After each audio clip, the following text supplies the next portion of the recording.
CAMEO.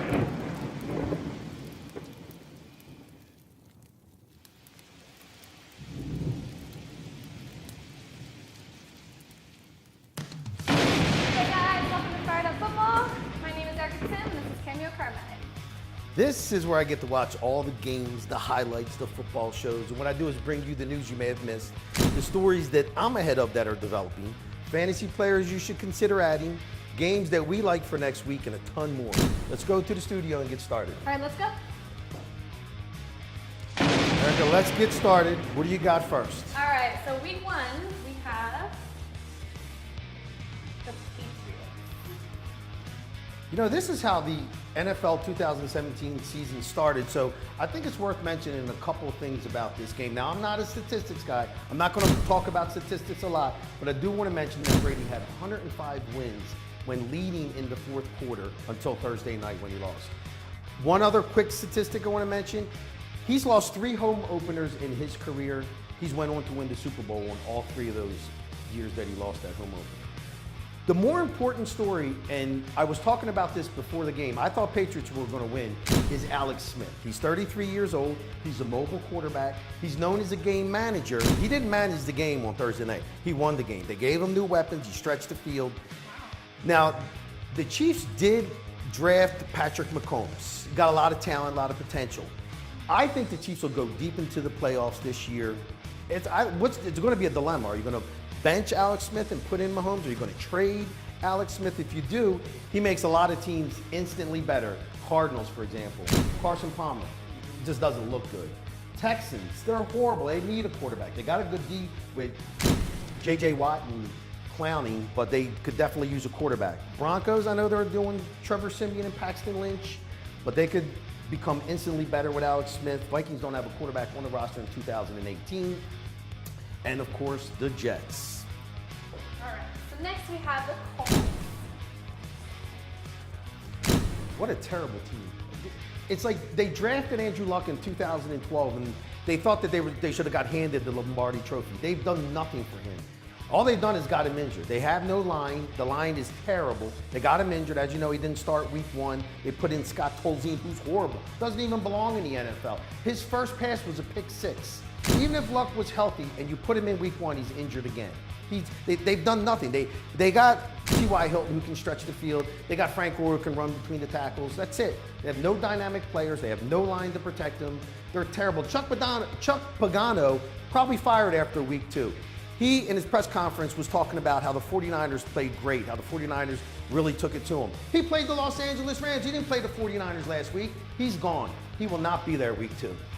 And then next we have the Steelers. There's a couple of things that are worth mentioning for this game.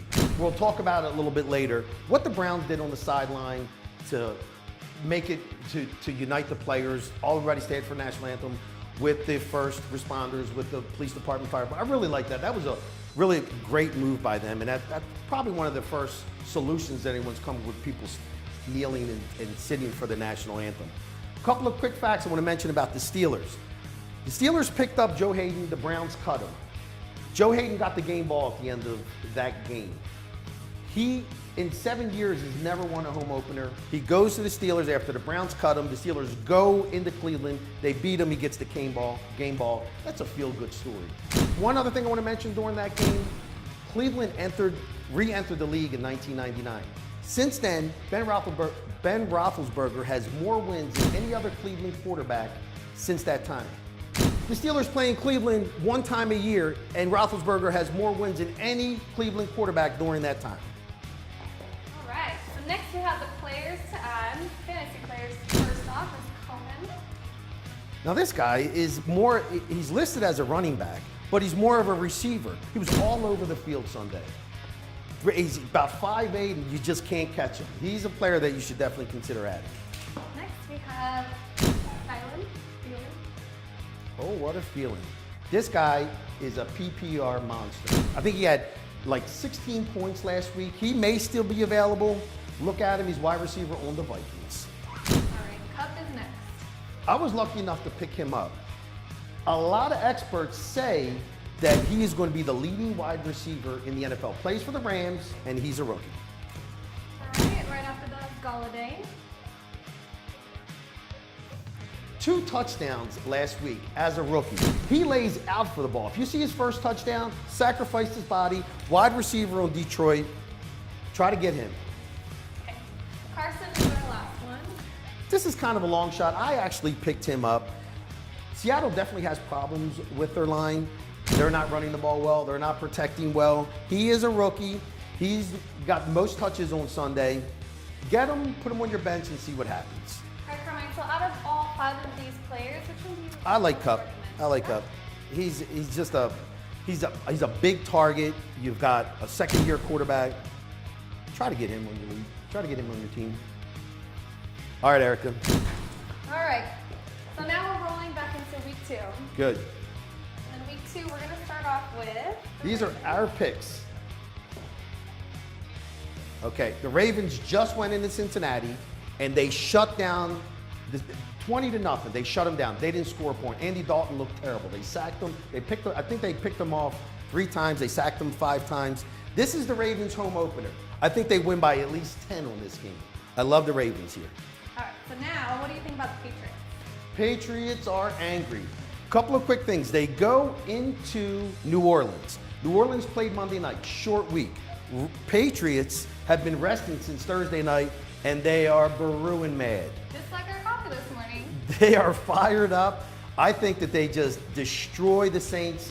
I like them by 10. I like both these teams to win by 10. Okay, now the last one. Tell me what you think about the Chiefs. This is a deadbolt lock right here. Now, they're at home. This is their home opener, and they're against the Eagles. Now, the Eagles, they played well, but it's only -4.5. That's a 7-point victory, if not more. They just destroyed the Patriots. I like the Chiefs a lot. I just got some real quick hits I want to mention. Houston, you do have a problem.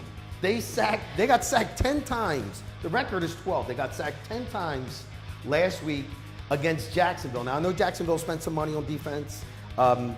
Congrats to Vance Johnson, Denver Broncos head coach, for his first win. Not only did he ice the kicker, but he made an adjustment to block the field goal. And talking about Monday night, let's mention Beth Mullins. She was the first woman to call a Monday night football game. I thought she did well.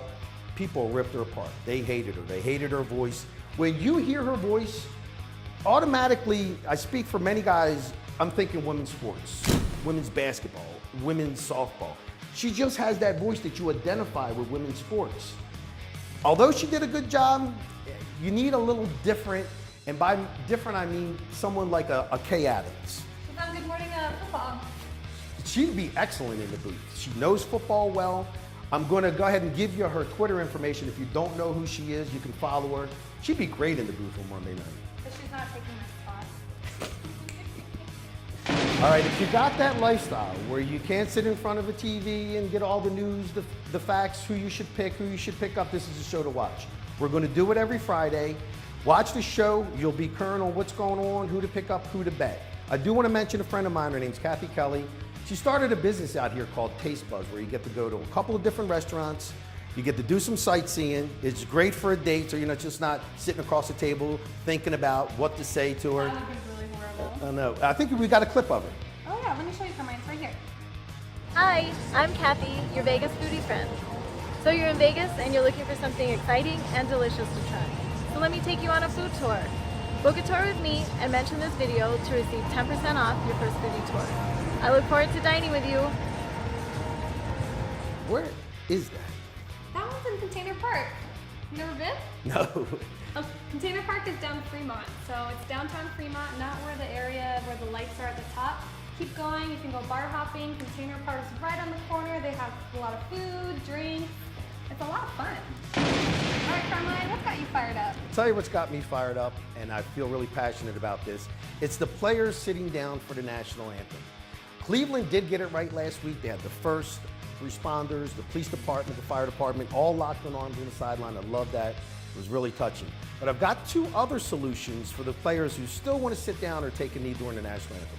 First solution is when the players come out to the field, they do their warm-up, they do their stretching out. If you don't want to stand for the national anthem, you can head back to the locker room or head back to the tunnel, not be with the team. Carmine, I don't get it. This is a team sport. Why are the players leaving each other? Well, it's a good point, and I get that. I've got a better solution. Okay. There's a part of the game where the players do have the spotlight on them, where it's 2, 3, 5 seconds where the camera is just on them. And that's when the players are introducing themselves, what college they went to. That is exactly right, exactly right. So if you're Joe Smith, instead of saying I'm Joe Smith and I went to UCLA, if you really believe in social injustice, if you really are passionate about that cause, why not be able to say I'm Joe Smith, here's my website, follow me, go check it out. It's got to be a nonprofit website. Let people be more aware of social injustice that way. And then if they do grant you this 2, 3 seconds, then we're all standing for the national anthem. It is a solution. Maybe it makes it to the Commissioner Roger Goodell's desk. Maybe he sees it. It's just an idea. It's a start. Roger, take a look at it. Erica, tell everyone how to follow us, how to find us. All right, thank you everyone for watching Fired Up Football. You can follow us on Facebook, YouTube, and Twitter. We will see you next We'll week. see you next week.